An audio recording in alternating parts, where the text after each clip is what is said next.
Carson when he sees a minor in his DMs. Haha, look at this monkey. Dude, Carson, where are you, bro? I haven't heard a single message, a single tweet, or anything from you, man. For those of you who don't know, CallMeCarson was the YouTuber that got exposed to talking to a 17-year-old girl and sending some explicit messages when he was 19. I was one of those people saying, okay, she was 17, he was 19. I don't think there's a huge age difference to be dating someone, and in all honesty, nowhere near as bad as someone like Minilad or Chaotic that were in their 20s talking to girls around 15. But the fact that he sent, received, and saved explicit messages, including images from her, brings me to the point that I gotta say, come on, Carson, that was pretty stupid of you to do. Even though there's a 2-year age difference, it still counts as explicit content from someone underage because she's not 18 yet, so that is an issue to talk about. There's also the dynamic that a lot of people mention that obviously Carson is a big YouTuber and the girl wasn't. She was a fan of his, so it shines Carson as someone who used his power to send dirty messages to someone who was still a minor. Take a look at one of the messages he sent. I was scared I want to talk to you for the wrong reasons. Elaborate? What if I only want to talk to you for the sexual part of it? I don't want that, but like, I'm worried about it. What if subconsciously I'm only talking to you because it turns me on or something? Carson was definitely the pursuer in this situation, and when people found out about this on Twitter and YouTube, people were freaking out and even making memes like these ones I thought were funny. Oh hey, Carson is trending, better check and see what's— Oh, and there's also this one, I guess. Call me Carson, more like call me incarcerated. Good pun there, man. We're very proud of you. Twitter user Call Me Carson is going to jail, except it's actually real this time.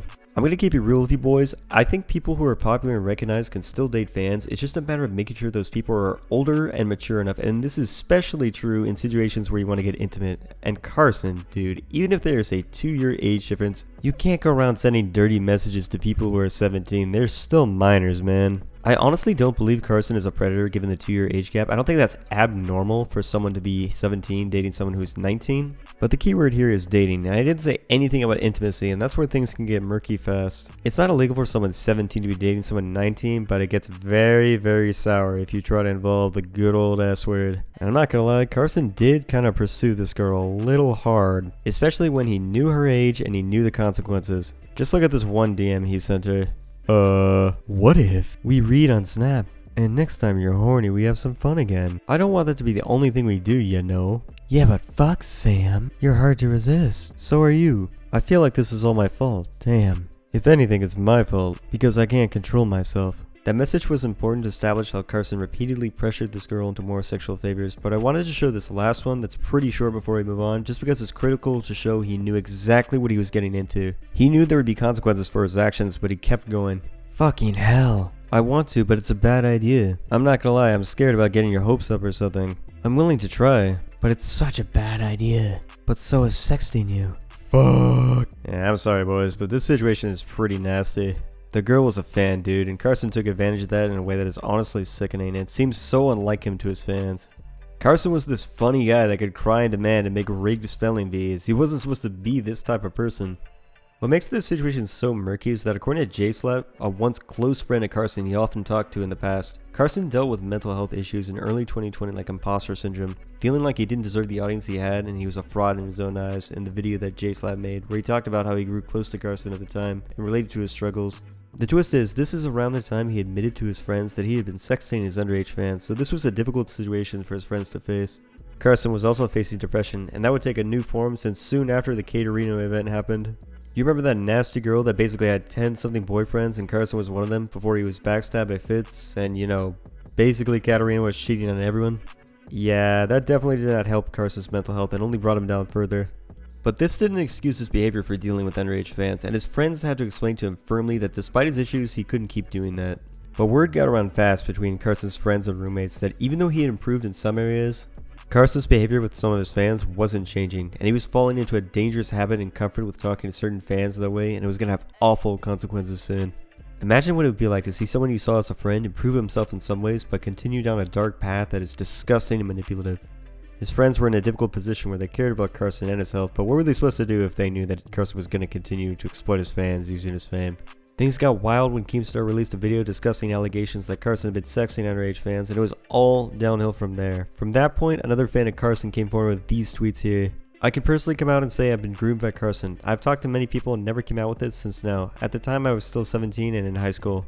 I jokingly tweeted at Carson be my boyfriend on my old account. He didn't reply to my tweet and went straight to my DMs. I don't have old screenshots, but I have Discord messages. This was the girl that showed the DMs I read earlier, and that was the turning point for Carson. People from the lunch club were cutting ties with Carson, and YouTubers were coming forward with their sides of the stories to talk about his issues. Jay Slat released his video, and everything was sinking for Carson so fast. Slimesicle made a response talking about the phone call where Carson admitted he'd been chatting up an underage fan. Memes floated around about how he's going to go to jail. Even Fitz said a single word about the situation to confirm it, and it went viral. Carson's actions led to even his closest friends coming out and confirming the allegations to be true. I see so many people making these claims that, oh, CallMeCarson is a pedophile, or oh, he's not because of the age difference, and honestly, I don't think he's a pedophile. I think he's a manipulator, one that took advantage of his fans with his power despite a support group of friends that cared about him, that believed he could do better, and that wanted him to be stable when he was going through tough times. Carson knew the risks, knew what he was doing was wrong, and knew that his friends would be disappointed in his actions if he refused to quit, and that's what makes Carson undoubtedly in the wrong. It's so sad that Carson refused to get help for his issues and instead decided to take advantage of his fans that respected and loved his content in the same way his friends respected him for his sense of humor. What Carson did was messed up, man. He basically abandoned his friends to get some random fans in his DMs. He even admitted he had a problem, but continued down that path despite his friends wanting him to get better.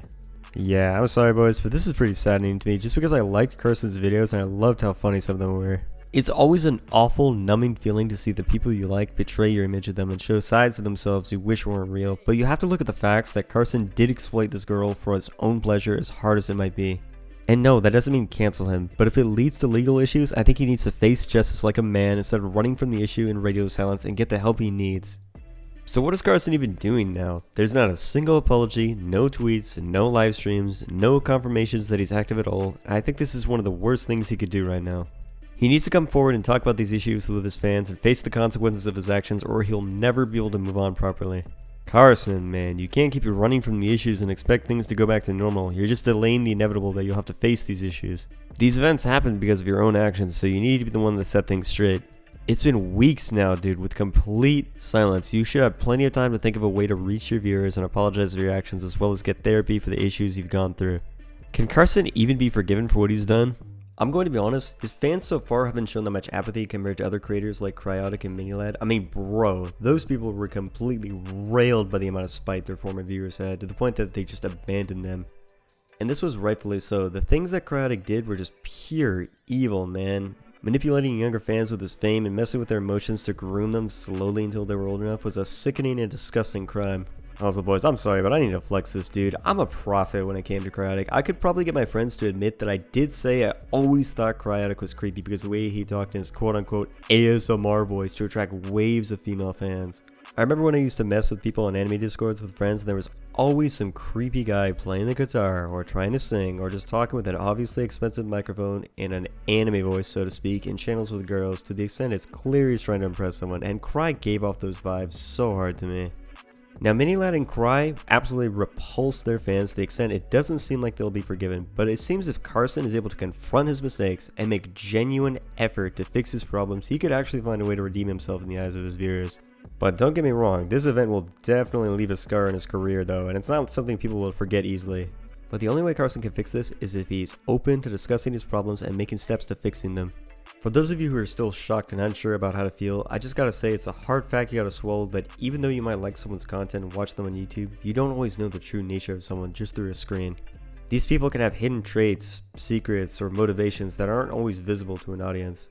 Maybe they have problems they don't mention, maybe they have negative behaviors they don't want other people realizing, maybe they're just dickheads. Not to say that people can't be the same on and off screen, but I'm just saying. Sometimes it's best to be able to watch people's content but not become too invested in the person, so you don't risk being hurt by them if they betray that highly positive image you might have of them. I'm not saying go full cynical and not trust anyone, just always be aware that even though you might watch their content and form an opinion based on them, you'll never really know who they are behind the scenes. Carson is a perfect example of someone they love for his personality, but his negative traits like his affinity towards female fans that messaged him was something only his closest friends were aware of. It's surreal to think that all this time he was exploiting a girl using his power as a creator. I think that Carson needs serious help with these issues, including therapy, and he needs to confront them head on and apologize to his audience as soon as possible instead of hiding in a cave like he is right now. He can't wait forever. 2020 was a rotten year for so many people, boys, and 2021 has its bumps. But it can always get better even though YouTubers that audience loved are getting exposed. As for Carson, dude, I hope you do the right thing and face the consequences of your actions. Your friends and your fans deserve that. Thank you boys for watching.